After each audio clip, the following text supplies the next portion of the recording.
యేసయ్యా నీ కృప తలంచగానే నా శ్రమలు శ్రమలుగానే పెంచలేదే.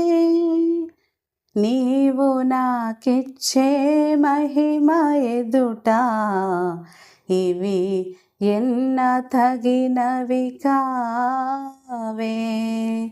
నీవు నాకిచ్చే మహిమ ఎదుట ఇవి ఎన్న తగినవి కావే. సుగుణాల సంపన్నుడా, స్తుతిగానాల వారసుడా, జీవింతును నిత్యము నీ నీడలో ఆస్వాదింతును నీ మాటల మకరందము. జీవింతును నిత్యము నీ నీడలో ఆస్వాదింతును నీ మాటల మకరందము. సుగుణాల సంపన్నుడా.